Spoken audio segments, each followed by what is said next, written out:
In this video, I would like to talk about fundamental concepts and definitions.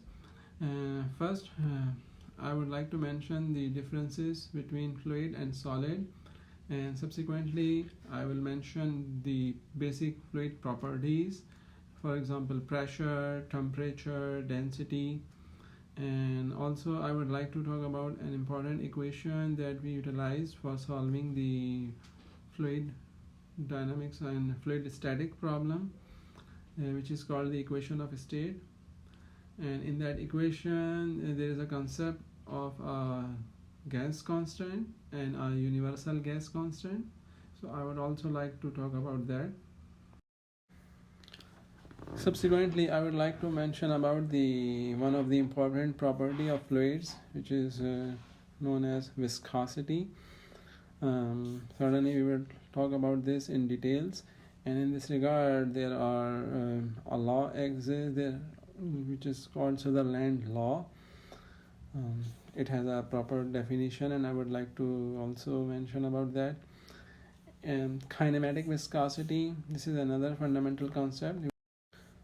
We will discuss that in details.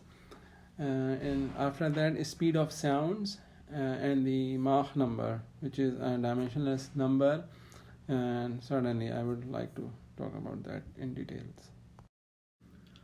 Now first I would like to talk about the first definition of our list that I earlier mentioned, which is fluid, and difference of fluid and solid. All of you know that the basic definition of fluid and solid, you all have seen them in your life.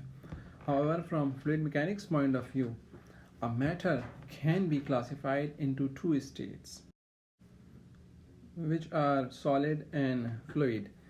The technical distinction lies on their response to an applied shear stress. A solid can be defined as when we applied a force onto a matter, so that force will create internal forces that will ultimately create shear stresses. So those forces will produce a static deformation in the solid. There will be a rigid body motion. So that is one of the basic definition of a solid. And for fluid, once we go and apply the external force, the substance that will deform in the presence of that external force, because the external force will go and generate the internal forces, and that will cause the shear stresses. So they will cause the deformation of that matter, and it will continue to deform as long as the shear stress is present. So make sure that the continues to deform is the critical word here as far as the definition of fluid is concerned. And that happens because molecules are relatively free to change their positions in the fluids, and so they are relatively moving pretty fast as compared to solid, because in the solid the molecules are packed tightly together and stay in the fixed positions. We consider both gases and liquid as a fluid. However, gases has neither a definite volume or shape.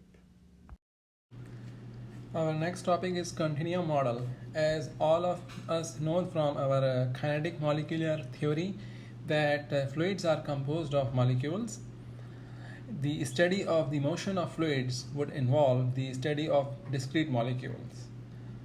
However, this is extremely difficult, if not possible, to trace each and study each molecule individually.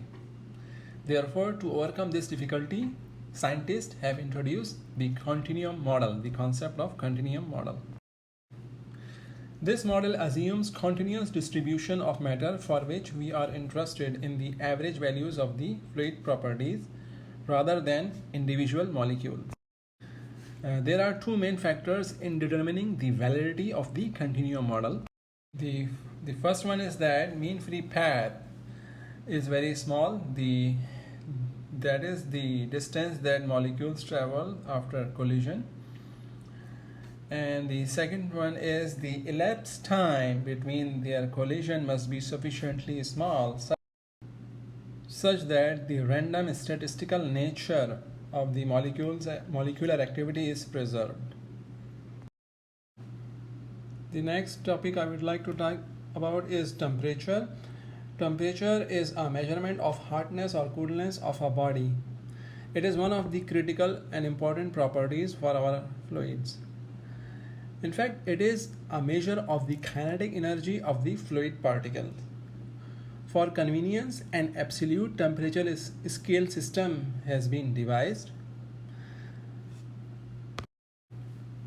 For the FPS system, Rankine scale, it has a value of 0 degree Rankine is equal to minus 460 degree Fahrenheit.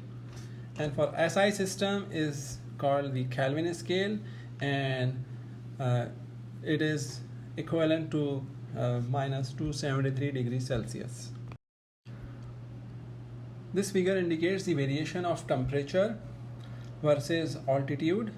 And as you can see that on the x-axis I have plotted the temperature, on the y-axis there is an altitude varying from 36,000 feet to 250 kilo feet.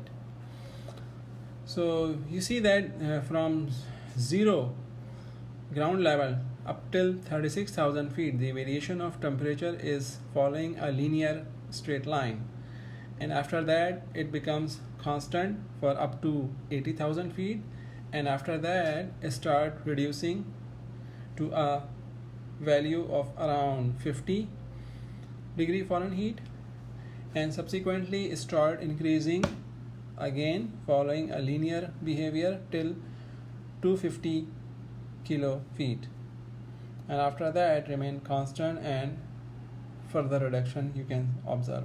So the important thing I want to mention here is that temperature is one of the critical properties and it varies with the altitude.